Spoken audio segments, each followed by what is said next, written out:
Welcome to the Flock and Hive podcast, a place for curious minds to explore all that makes life so weird and wonderful.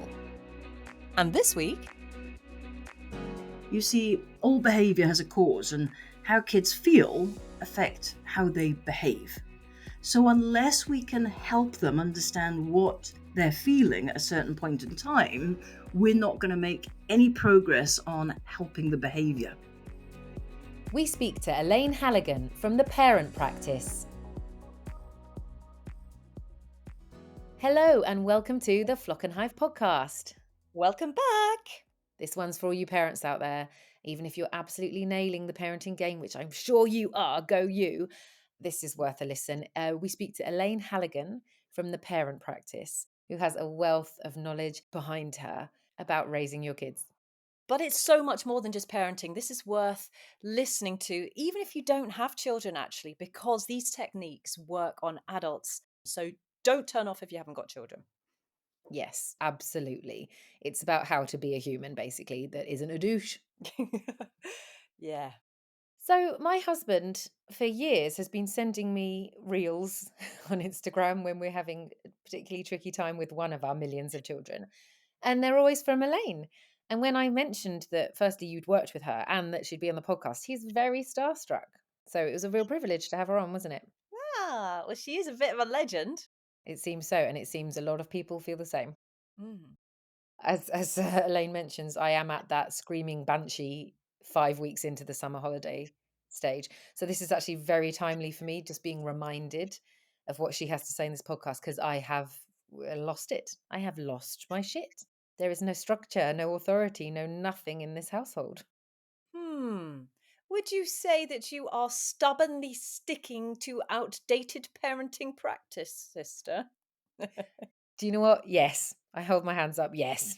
Which is why I need to take some advice from Elaine. Well, you know what? There's a word for that. Nice. Do you like that? That was seamless. That was you. You actually caught me off guard. So, mumpsimus, a brilliant, brilliant word.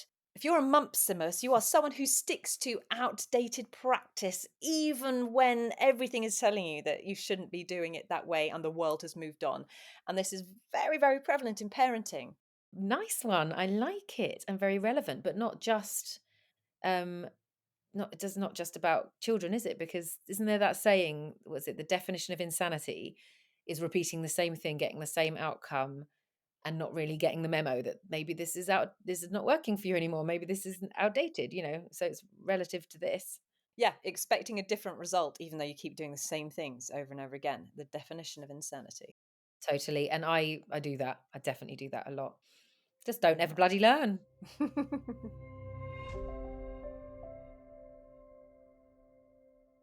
As I said, I am in that just survival mode now in the summer holidays. I managed 2 weeks. Can you pat me on the back, please? 2 weeks without any devices. 2 weeks at home all day with them. And like we did stuff, but it's not like we were on holiday. Now 5 weeks in and the time limit's off and I don't see them. And they're just like, whatever you need to just not be near me, then you do it. And chocolate for breakfast, that kind of stuff. Survival is everything, really. But summer holidays are so cruel for everyone, for those who are currently a stay-at-home mum, but also for you guys and my mates who are working. Like just the juggling. There doesn't seem to be anything in between 6 weeks of 12 hours a day of kids in your face overwhelm and then stressy juggling trying to get childcare. Like I just don't know anyone who has any kind of fluid enjoyment of these summer holidays. Nope. It's all wrong. That's what it is. It's all wrong. Just need to change so many systems in this country.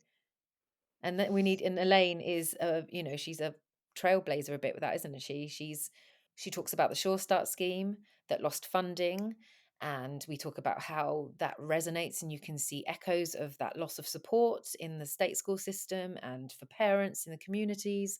So there's all that coming up in the chat as well, isn't it? It's not just about that one-on-one how to parent. It's just how it affects society. Yeah, absolutely. I mean, Elaine Halligan for Education Secretary, please. That's all I'm going to say. Here she is, Elaine Halligan.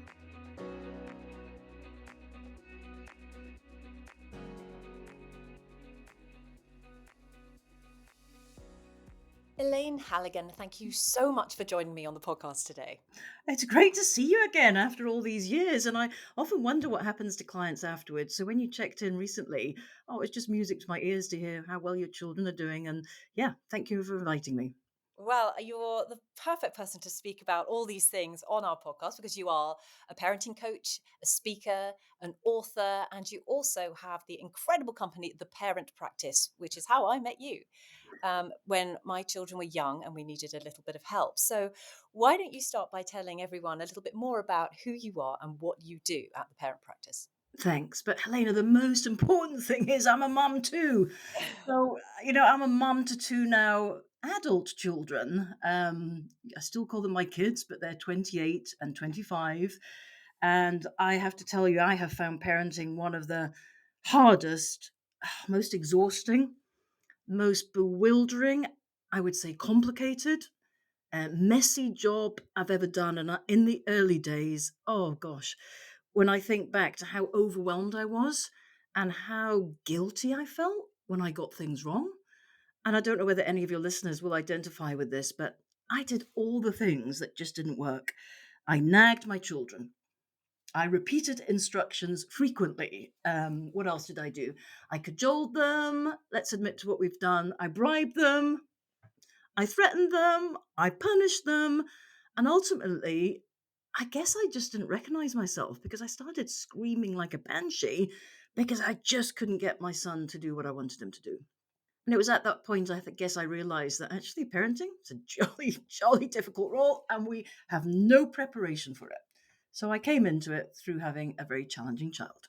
It all Mm. stops at having the baby, doesn't it? Mm, And mm. making sure you've got a little group to go and have coffee with. But actually, what comes next? We have no training for that. Why is it not a thing? We have no training for it, don't we? And the number of people I've met over the years who, when I tell them what my job is, parent coaching, they kind of guffaw at it a bit and say, "Isn't parenting the most instinctive, natural job in the world?" Parenting, there is no instinct about it. I always say it's a deeply conditioned state, depending on how you were brought up. And some of us, had experiences and upbringing that may not have been positive. And then when you start to realize that your own parenting style, together with your kind of emotional reactions to things, they're all based on our parent-child relationship that we had with our own mother and father and our experiences as children. So often we will replicate what our parents do with us, or we will make a conscious decision to parent differently. So actually, parenting is not instinctive. And yeah, I do think as a society, we would benefit hugely if parenting classes were just available on the NHS and, people access them as they access their antenatal classes.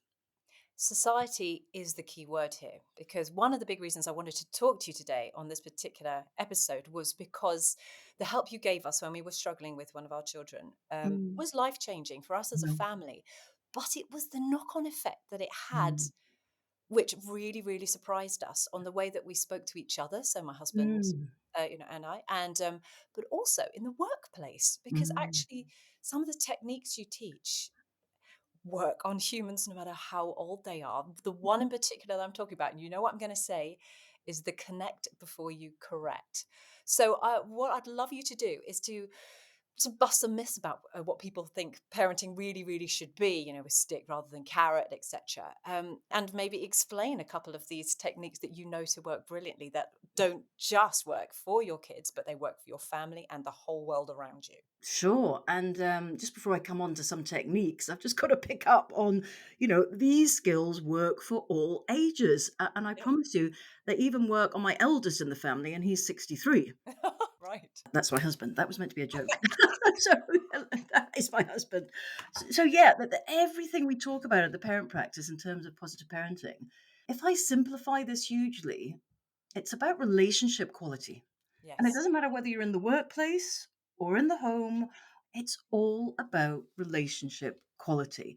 And I think if we can get that bit right, then as a society, we would have a much kind of happier and healthier kind of society, and we'd be bringing up our children, with good brain health.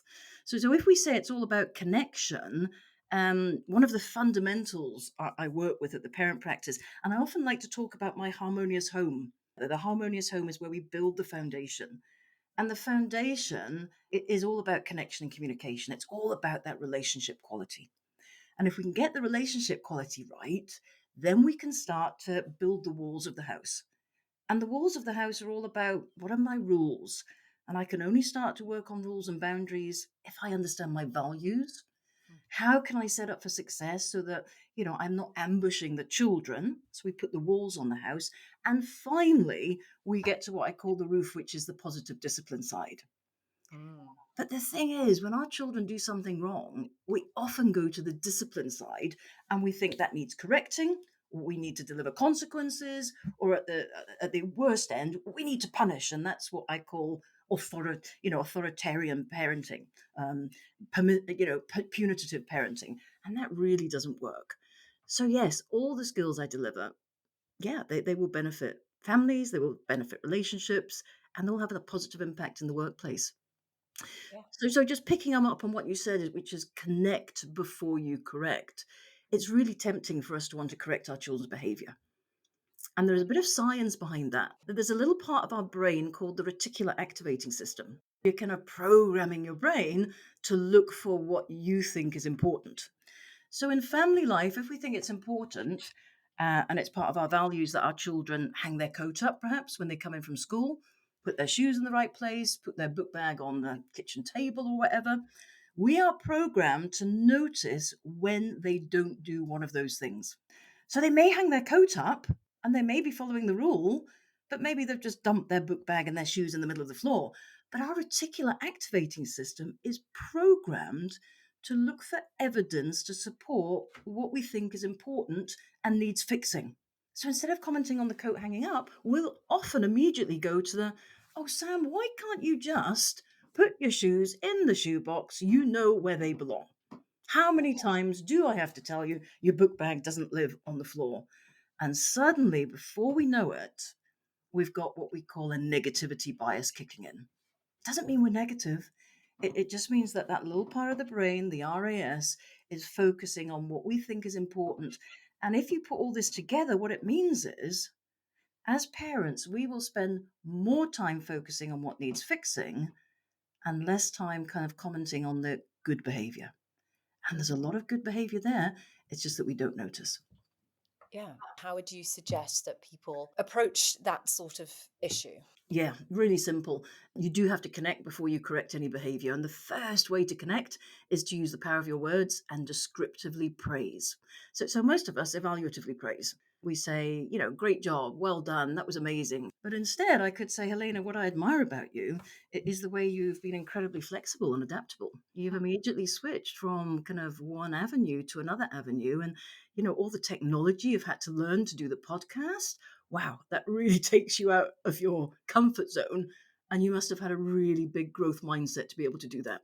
Can you see the difference between that praise and the praise just goes, well, yeah, well done you for doing a podcast? It's specific, it's detailed, it's evidence based. So the first tip I can give your listeners is please focus on what your children are getting right. Look for any effort they make, any attitude they're showing, any improvement, any progress, any qualities and characteristics, rather than going straight in with the, oh, for goodness sake, why can't you just follow the rule and put the shoes in the shoebox? So to come back to that original example, how different does this sound if we say, hey, Sam, you've hung your coat up. Good for you. You're getting more organized. And you're a boy who's following the rules when you come in from school. I wonder which thing you're going to do next. If you check your list, there's 3 things that need to do. Which one would you like to do next? So, can you see how I'm framing it positively and praising the child so it means I get their attention? Not only do I get their attention, but they feel good about themselves. And actually, young children, they are hardwired to get attention. They love the attention. The more attention we give in a positive way, the more they'll respond to us. And so, what we're doing is setting up beautifully an atmosphere for using this magical skill of descriptive praise. And when you comment on what people get right, it raises self esteem, it raises confidence levels, and the knock on effect, this is the key, is it raises cooperation levels. And if you ask most people what they struggle with at home, I know there's a huge variety of issues, most of it, I'm generalizing, will boil down to a lack of cooperation, just not doing what we want them to do when we want them to do it. I mean, that's right. And that is absolutely something that I noticed bringing into the workplace. When you use descriptive praise, you see people almost kind of fluffing up and just sort of, oh, yeah. And they're so open to helping and working harder and just, being part of a team. It's incredible. When my daughter was particularly young, when we first started talking, we were struggling because she couldn't really communicate that well what was going on in her mind. Getting to school every morning Mm, was such a mm, pain. It was so mm. hard because she could not put her clothes on. They were too itchy. No. And like she'd throw her tie on the floor and we'd get so exasperated that we just, I just sort of shout and scream, take myself away. It was just a mess. And then you taught Mm. us to look at it differently, didn't you? And there's a lot you've just said in that simple example, which is that unless we understand our child and their needs, it's really difficult to parent them effectively. And a child who complains about itchy clothes, the seams of the socks not fitting, refusing to put a coat on a cold winter's day, that's clear evidence that they may have something called sensory integration dysfunction or sensory processing issues. So the first part is to understand where is the behavior coming from. So kind of like a doctor, we really need realistic expectations, but we can only have those when we understand who our child is. And there's a wonderful theory out there about children coming in different guises, different temperaments. Do you have a dandelion child or do you have an orchid child? Now, the dandelion child, robust, resilient, and if you think about a dandelion, you knock them down, they pop back up again, and they don't need any special greenhouse impact. But your orchid child, they need a very careful nurturing. They need to be understood more. There may be some neurodiversity there. There may be some sensory issues there. There may be some self esteem issues or anxiety issues. Unless we understand that, what we're going to do is create expectations that may not be realistic for this child at this age and stage of development.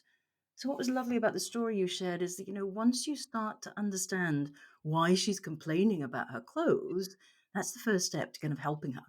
And our job is to help her to get into good habits because she does need to get dressed and she does need to get to school on time. But it's a difficult process if genuinely she's not being a problem in that moment, not getting dressed, but she may be having a problem. And I know you're shaking your head here, meaning, you remember that mantra, press a pause button, work out what's happening. Is your child being a problem here? Or maybe they may be having a problem. And for me, that was life changing. That was the life-changing bit for us Ah, because of talking to you and having that in the head, she's not being a problem, she is having a problem. She was being a right pain in the butt, but what it took was one of us, usually Hamish at this point because he was less stressed than I was, just taking her away, sitting her mm, down, mm, connecting with her and just saying, mm. "It's not really about this, is it? What is it?" And then she would often just like burst into tears and say, talk about something she was worried about at school. So, Ah, and it yeah. was coming out in the like finding things itchy. She couldn't find a way to talk about actually what was bothering her about going to school. And she just needed someone to listen and an ear. And actually, when you take the time to do that, we noticed that clears up in about 5 minutes. So you've given me a brilliant segue to kind of the second part of communication. The first part is how we as adults and parents talk to our children. And the second part is, as you say, it's how we listen to our children. So, in terms of that foundation, we absolutely need to be what I call emotion coaches for our kids. You see, all behavior has a cause, and how kids feel affect how they behave. So, unless we can help them understand what they're feeling at a certain point in time, we're not going to make any progress on helping the behavior. So we need to, and I often talk about my thinking, feeling eggs. Just imagine that your child's brain is like an egg. And if it's perfectly in balance and everything's going well for them, their brain is perfectly in balance between this part of the brain here, the prefrontal cortex, where all the thinking and logic and rational thinking is done, and then if you put your fingers in your ears like this, in between that space is what we call the amygdala or the limbic system. And the amygdala is where the feelings lie. So if you're talking to a younger child, you could say, this is your cool brain. This is your kind of pilot brain where you're in charge, you're in control. But when you go into hot brain in the amygdala, that's where your emotions rise up. So if you think about it, when our children get upset, what happens is their brain fills up with emotion, and there's very little space to think rationally and logically. But it's in that moment, that they're clearly overwhelmed with emotion. We will say something crazy like, calm down. Why can't you just calm down? And when you Well, say calm down, you're appealing to their cool brain, and there's no space in the cool brain. And as you say calm down, they then feel, oh my God, mum and dad don't understand it. They never listen to me. And the hot brain builds up even more. And so what's really challenging is we do all the things to kind of negate feelings. So let me give you an example. Hopefully you'll play along with me. If your child says, I don't want to go to school today, mum, what's our normal reaction to that? it's like, oh, don't be ridiculous. Everyone has to do it. Come on, your brother and sister have to do it. It's just it's non-negotiable. You're going. So it's non-negotiable, you're going. We've just denied and dismissed the feeling. Yeah. We've just said, it's not important. I don't care what you think, you're going. We then go into the explanation, which is, well, you have to go to school, or otherwise the school police will come and take mummy and daddy away. And we kind of go into this ridiculous explanation. Sometimes we reassure them. Oh, it's fine, honey. It's swimming today. You love swimming. Come on, everything will be fine. Sometimes we philosophize, and Helena, I did a lot of philosophizing in the early days, which was, you know what, this is just life. You have to do things in life that you may not want to do. Sometimes I don't want to go to work. I've never said that actually because I love my work. But sometimes you may not want to go to work. I don't want to go to work, and it's just tough. And that kind of philosophizing response, absolutely none of this works.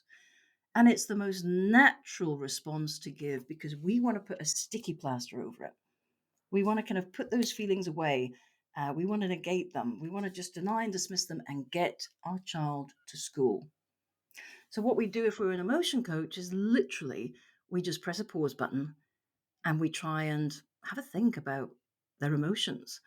Dr. Dan Siegel, great psychologist and educational researcher, he says, name the feeling to tame it.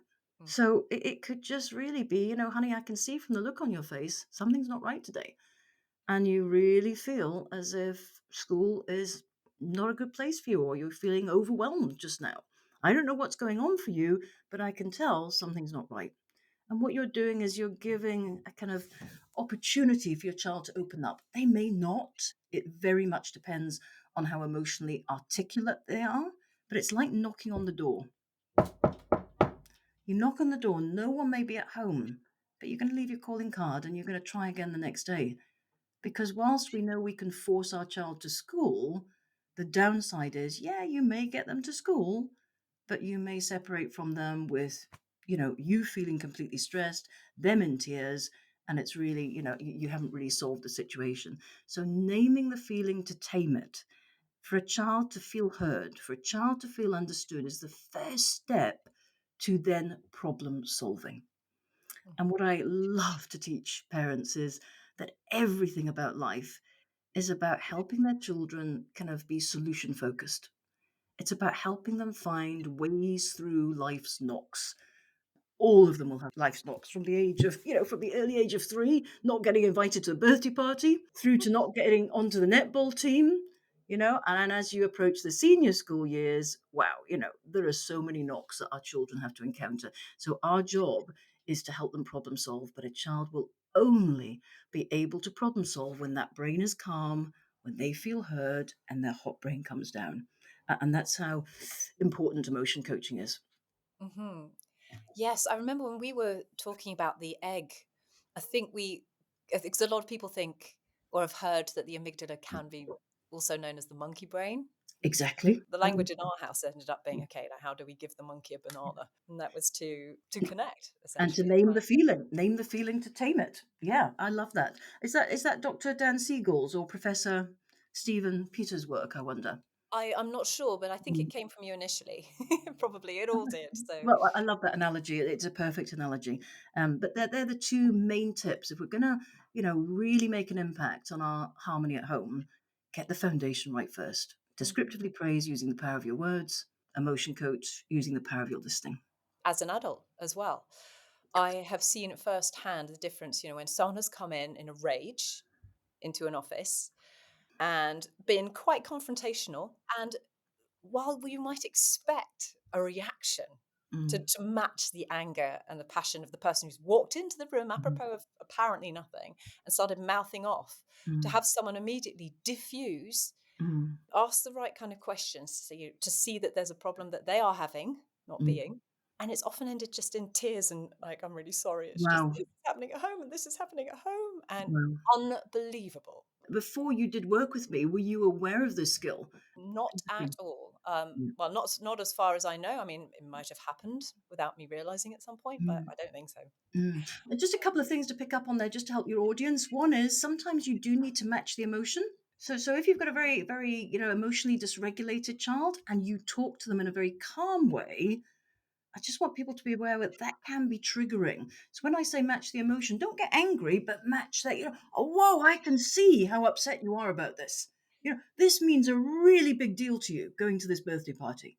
So when I say match the emotion, it may mean that you raise your voice, because if you talk in a very calm voice, be aware that some children will be triggered by that. And questioning as well, it can work with adults well because we've got a more developed, mature brain.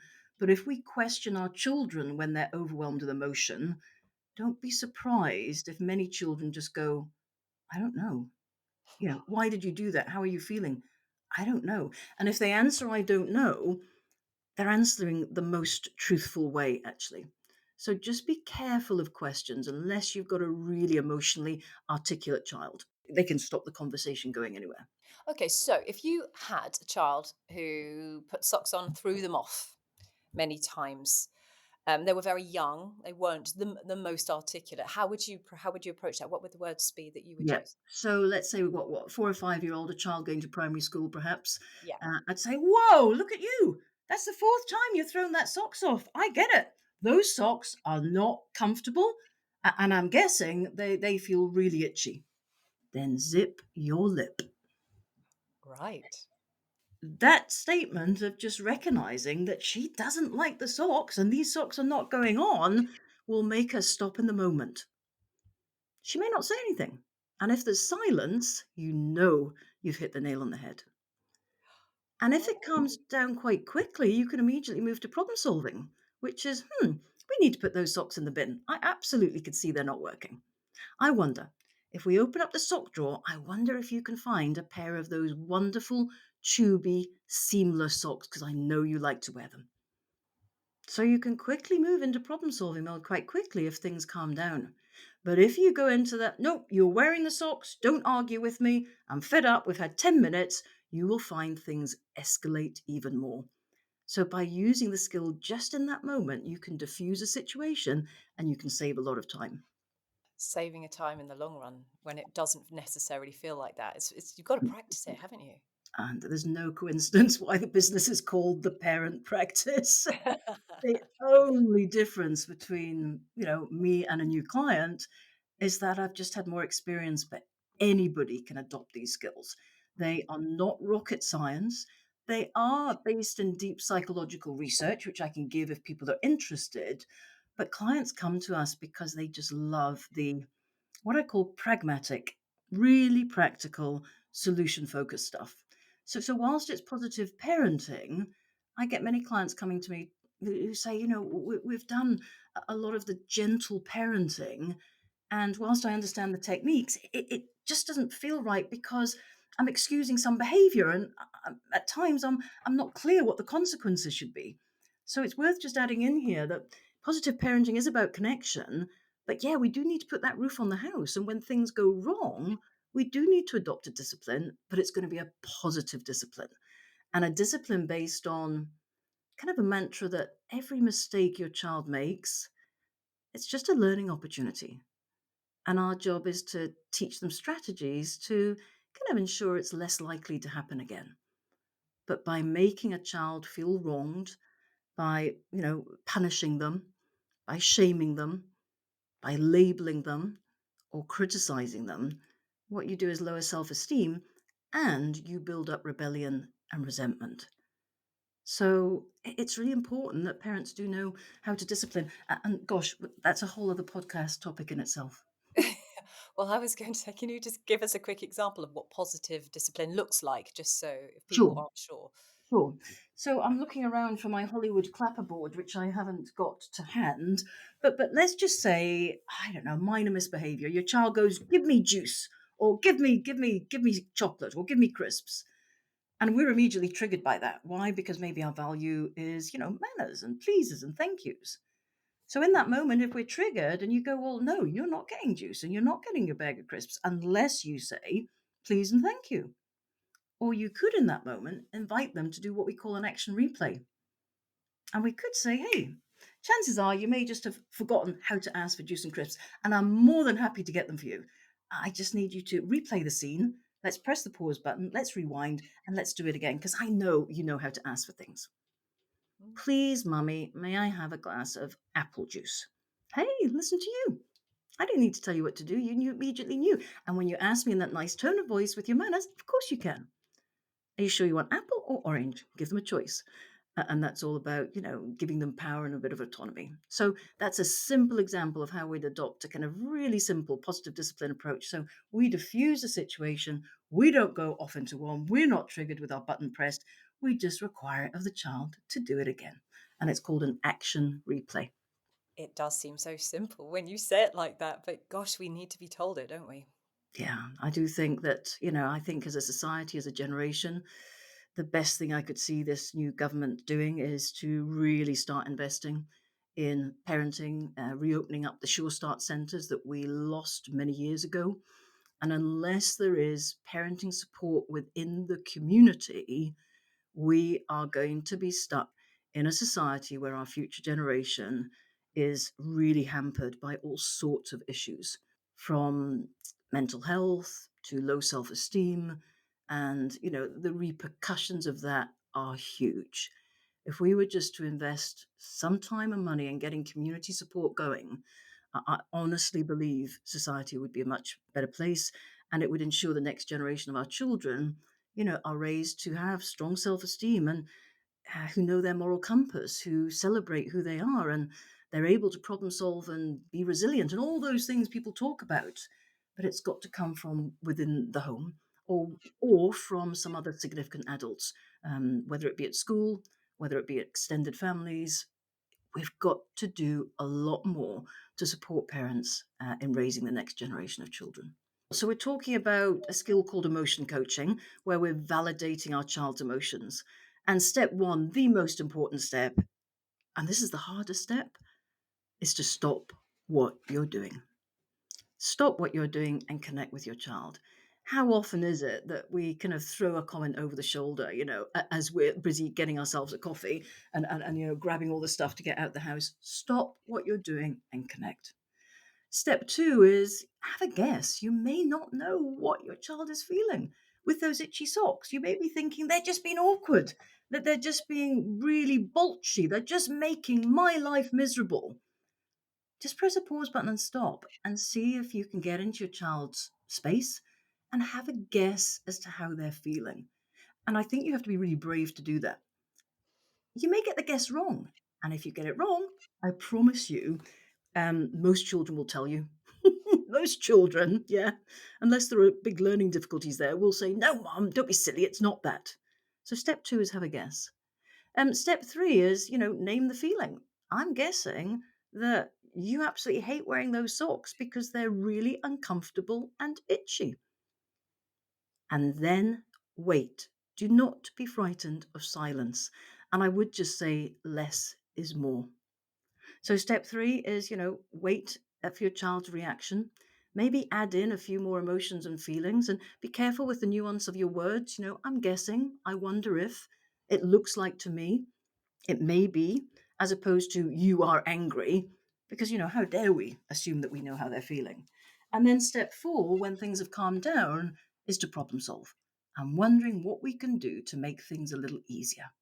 Shall we, at the weekend, go through the drawer and just throw out all those socks and tights that don't fit comfortably?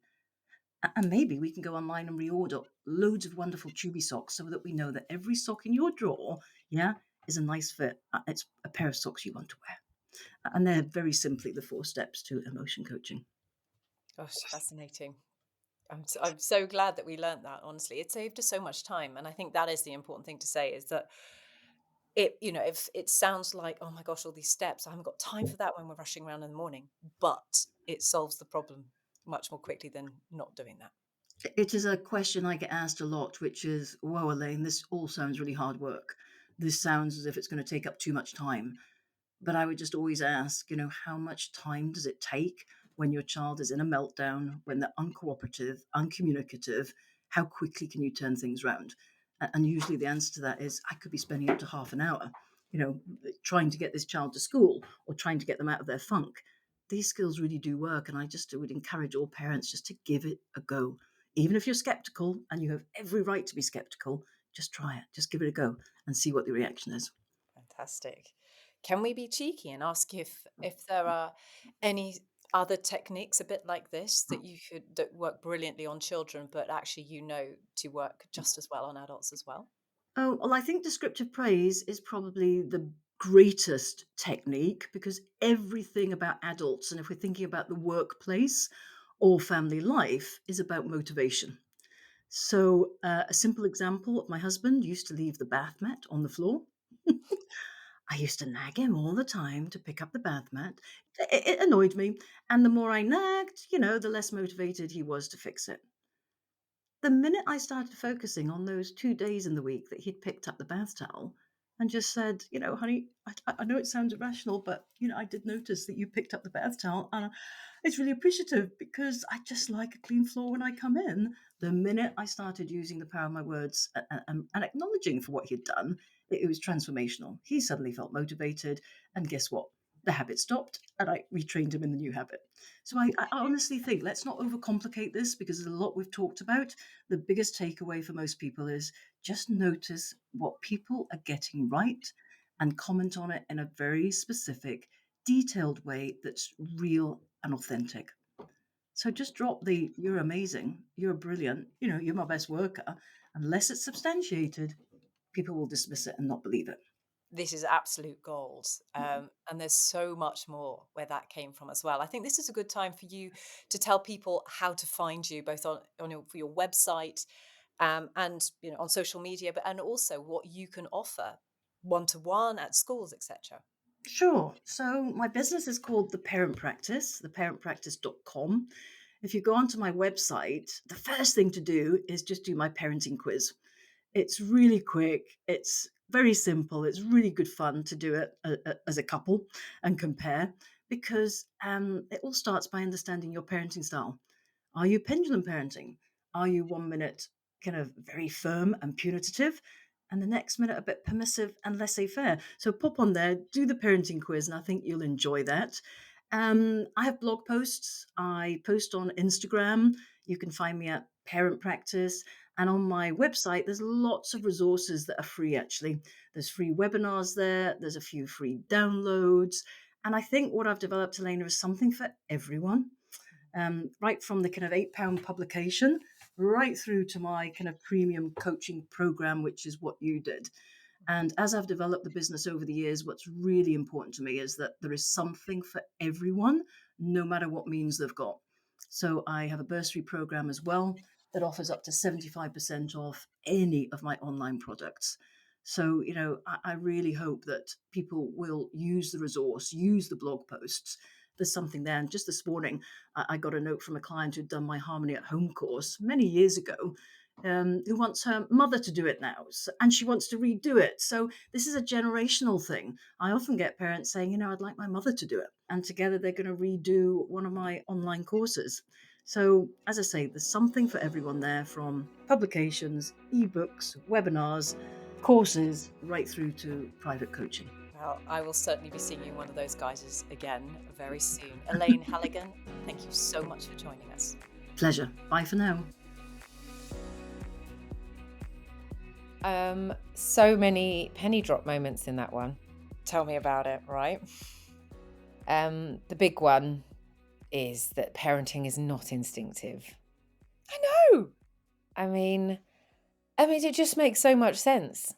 And it's just so freeing because, of course, it's conditional. Like you know what you know from what you've experienced, which is only one slither of what a human being can experience. And then that informs how you bring up your kids or how you don't bring up your kids. if it's not instinctive and there isn't that one way, it means we can change the course if we need to. But most importantly, it means we can absolve ourselves of that guilt of actually not knowing what the fuck to do, which is how I feel a lot of the time. What a gift to give just in that one sentiment. We forget that. And I think, you and I have talked about NCT classes and, how it sort of prepares you for birth as well, but like nothing afterwards. Mm. And, I did a lot of hypnobirthing, and it says your body knows what to do. Sit back and let it instinctively happen, which I do to an extent. I do actually believe that with the physical side of labor, because you can't stop it, can you? But then, that there's that classic, isn't there? Is what's best for your child, and that's sort of all the advice you get. I'm like, I actually don't, and that's not enough. Can you kind of teach me, please? What do I need to do? That's the big flashing light, isn't it? It's just actually we don't. We just don't help. Yeah. And I feel like I am, and you are, undoing a lot of the conditional stuff currently, aren't we? So this is the perfect time to talk about this, and basically what birthed Flock and Hive, isn't it? The undoing of that only very specific one avenue of what we experienced. And I definitely don't think it's a blame mum and dad thing. It was definitely a generational thing. There was very much the children seen, not heard, do as you told, manners, rigid book of rules, wasn't there? There was, and also, as my mother reminded me when I saw her yesterday, oh, we just sort of left you in a room to cry and you just, you stopped eventually. Oh That's all. God. I mean, the biggest thing for me here that Elaine has given me, and it has been absolutely life changing, is the whole thought around they are not being a problem, they are having a problem. Taking that millisecond just to, before you lose your shit, which, sometimes you lose it anyway, to be fair, but if you can take that millisecond just to go, what's causing this? Can I get in that way? It changes everything. It really does. Well, it's just lending some empathy, isn't it? And realizing, but and like you explain, it's not just for children. That's a lifelong mantra, isn't it? Because if someone's being shitty, it's probably because they're hurting or they've got an issue. And just knowing that it can change your chemistry because it's like, oh, they're having a problem, and you get empathy rather than angry. Yeah, it works on adults, this stuff. I guess that's the point, isn't it? It works on all humans. And what a great age to teach that to your kids, because then they'll grow up to be decent humans, will hopefully. I mean, just to be clear here, I've known Elaine for a long time because we did her full course a few years ago, and we've just kind of kept in touch, and I've dipped in and out because she does, she works on very specific areas as well, and when you're doing her course, she gives you access to a lot of her different talks. So there'll be one for boys, there'll be one for girls, there'll be one for how to handle teenagers and all friendships, and it's all separate stuff. So yeah, I feel like what she's given us over the years has been enormous, not just for parenting but just how we look at life. What also is amazing in what she says, and I find it a really heartening sentiment, is that biology is not destiny. And she talks about her alphabet kid and how, you have to go through a lot to then wipe off the mud, as she describes it, and then find this amazing jewel of a child. Firstly, again, very freeing. Like, you're not anchored to this one label. Let's just work with it and realize you've got a different type of engine to someone else.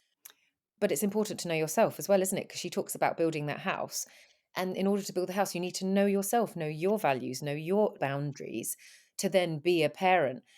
And again, I think we don't really, unless you're deep into some kind of trauma and you need therapy, you're not ever really encouraged to really dig deep and get to know yourself if you're sort of plodding along. How can you decide how you're going to parent when you've never experienced it? This is the fucked up thing. And that's probably why the conversations don't happen generally. Mm. I did so much more prep for the dog than I did with the children. Yeah. Or you do things like, "I never use a dummy. I'm only gonna breastfeed," and then you realise, "What the fuck? If it shuts up this kid, this dummy is in his mouth 24/7 till he's 3." Yeah, and guess what? What happens if you actually cannot physically breastfeed? I mean, that's the sense of, the sense of failure I think a lot of women get when it's really bloody hard and they want impossible to do that when they've told themselves that they must because it's the best way. It's, yeah, we just don't get it. We don't talk about any of this.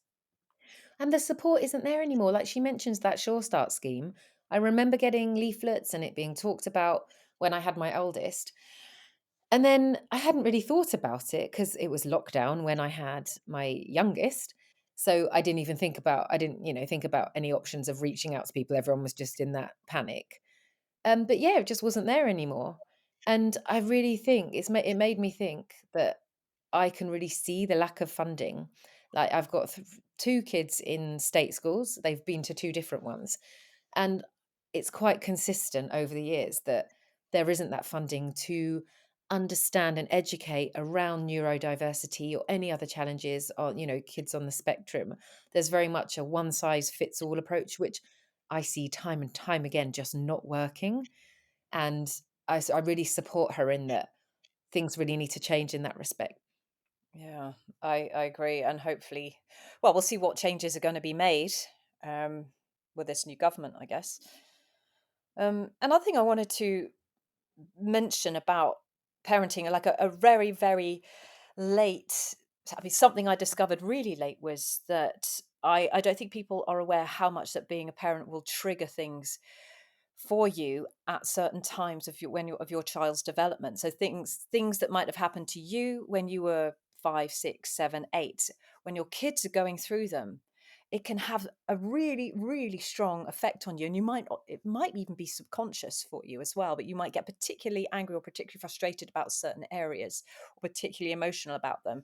And I think being forewarned about that side of it is huge as well, because then you can manage your own behavior through it.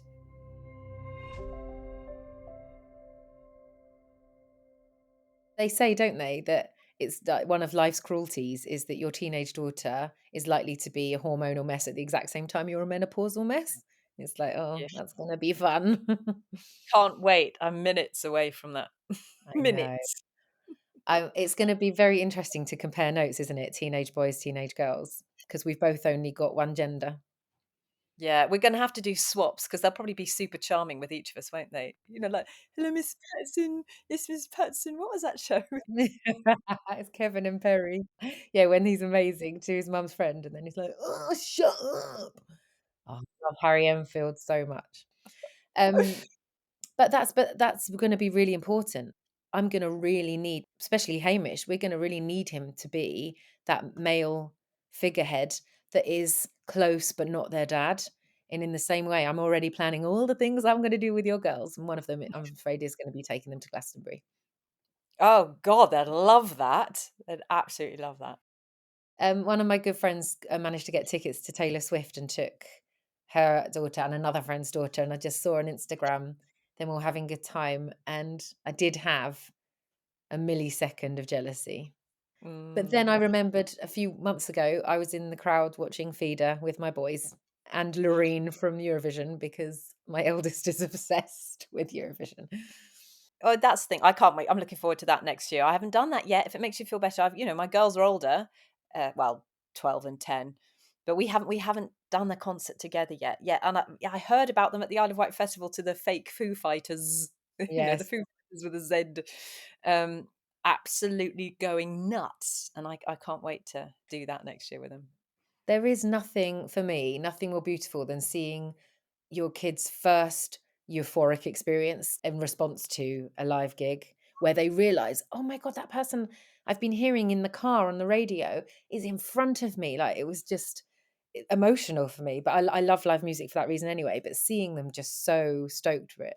But it was so funny at the Isle of Wight Festival. They have so many tribute bands and it's, but they've all just like slightly misspelt. The best one was um, Gwen Without a Doubt, which is Gwen Stefani from No Doubt. Brilliant. That's so good, isn't it? Oh, that's really And they're good. all really good, like, as good as the bands. Though it gets Mhm. a bit meta though, because 'cause you're like, "Oh, if they look like them and sound like them and I'm having a really good time, then the real Kasabian doesn't need to exist." I got that with the bootleg Beatles, and then I remembered that most of them are dead.